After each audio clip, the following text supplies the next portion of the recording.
This is Optimal Living Daily, episode 1099 on suffering and surfing by Dr. Chris Patti. And I'm Justin Malik. Happy Friday and welcome back to Optimal Living Daily, or OLD, where I narrate the best content I can find. For over 3 years now, I typically read from blogs or articles, same thing I guess, and occasionally excerpts from books, sometimes even student essays, thanks to my really good friend of like 25 years, I think, Dr. Chris Patti. He's brought this podcast into his classroom and asked students to listen and write an essay that would fit what we talk about here, but share stories from their lives. Thought that was amazing. And I've even narrated some of his own work. The first time was in episode 99, exactly 1,000 episodes ago. So I thought I'd share one that I have shared before, but it was years ago, so you might not remember it or haven't heard it yet. It's called On Suffering and Surfing. And some background on him: Dr. Chris J. Patti, PhD, is an assistant professor of communication at Appalachian State University. That's up in the Blue Ridge Mountains of North Carolina. His research highlights human experience through listening to and representing stories of love, loss, and transformation. I keep his contact info handy if you want to reach out to him directly in his essays at oldpodcast.com, linked in this episode's description. I'm sure he'd love to hear from you. But for now, let's get right to his essay and continue optimizing your life. On Suffering and Surfing by Dr. Chris Patti. One thing I know for sure, there is a lot in life we can't control. When I was 14, my dad died of cancer. He was only 39 at the time. He was one of the most alive, enlightened, and passionate people you could imagine. He was a mix of Indiana Jones and Clark Griswold. I've spent the last 19 years of my life learning to live with his loss, and I've dedicated my life and career to understanding the suffering that is inherent to human life. That's what initially brought me to Buddhist and existential philosophy, and I now consider myself an agnostic Buddhist. The first of the four noble truths of Buddhism is that life entails suffering. The second is that the cause of suffering has to do with how we think about ourselves and the world around us. To me, a perspective that acknowledges the suffering that we all have, whether we're the most privileged or disadvantaged person out there, is one that embraces a radically honest approach to life. Everything falls apart. Even the seemingly eternal sun at the center of our solar system will one day, many millions of years in the future, explode into a red giant and swallow up the earth before collapsing into a white dwarf and eventually burning out. It boggles the mind. Does this sound like a bummer? In my quest to deal with my own and others' suffering, I've learned that our culture teaches us to avoid discomfort at all costs. We find all manner of ways to run from it. We consume substances or material possessions or media or whatever in order to temporarily evade, push away, hide from, distract ourselves from, and dull the acuteness of our pain. The irony is, at a deep level, intuitive level, we know that doesn't work. The suffering comes back, often in a subtler and more powerful form.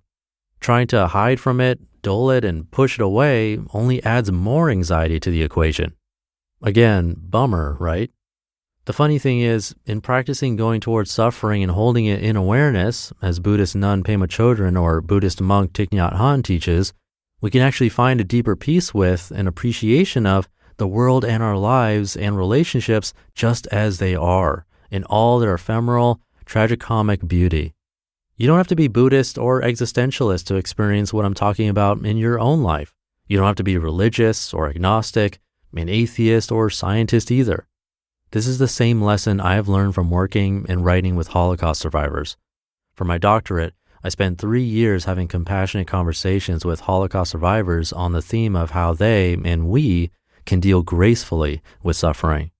What emerged from this process was a great respect for human experience and the human spirit when faced with even impossible, incomprehensible situations.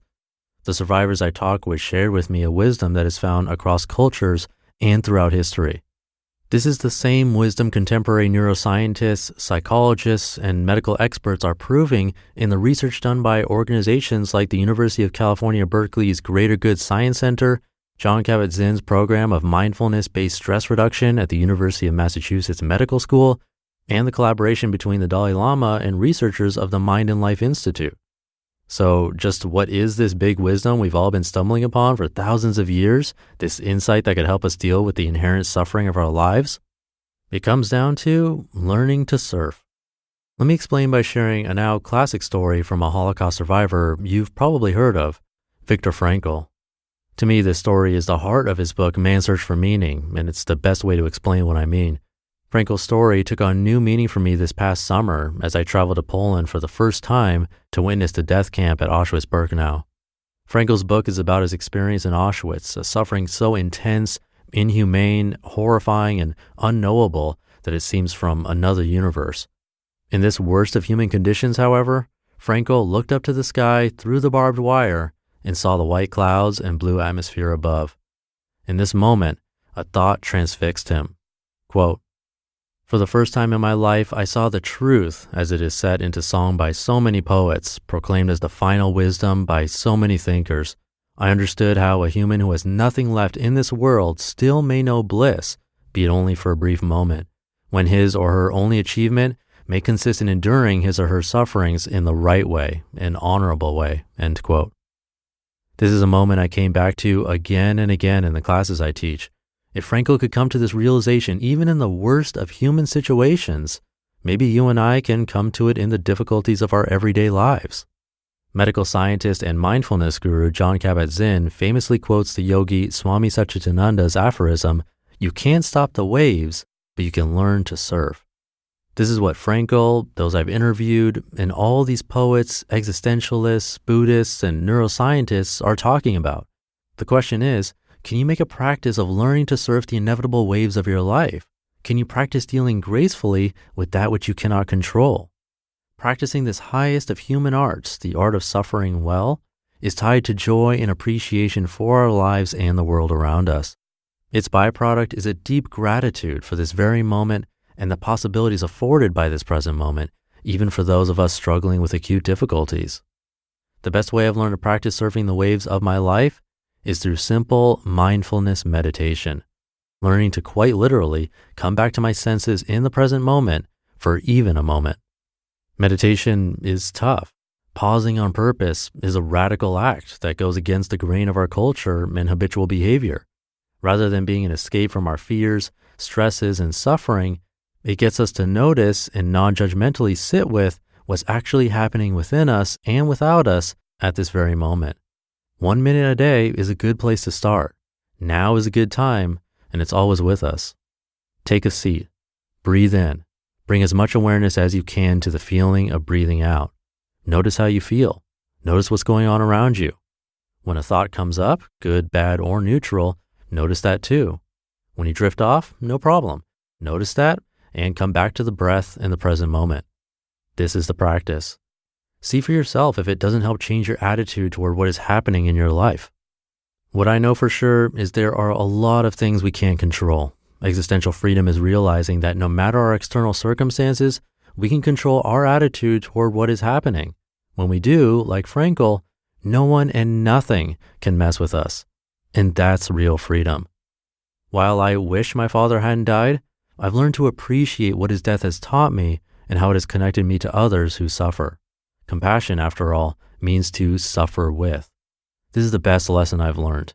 It gives me a profound appreciation for life, for those around me, for loving and being loved, even when things are tough and transient. Life is all the more precious for it. What a miracle it is that we're here at all. Learning to surf is a lifelong practice. The waves keep coming, so I hope you'll paddle out with me. All it takes is the intention to do so, and it's a beautiful way to live. You just listened to the essay titled On Suffering and Surfing by Dr. Chris Patti. It's a great essay, even after the second time narrating it. I think I narrated it differently this time too. It's a very rare occasion where I re-narrate anything. I think I've only done that once before, and it was by accident. Only one listener noticed, which was funny. I didn't even notice. But anyway, thank you to Dr. P for letting me share this with you. Again, I have his contact info at oldpodcast.com, linked in this episode's description. And feel free to check out all 5 of our shows where we narrate articles for you. Just search for Optimal Living Daily wherever you're hearing this to find them. And I hope you have a great Friday and wonderful start to your weekend. Thank you for being here, and I'll see you tomorrow where your optimal life awaits.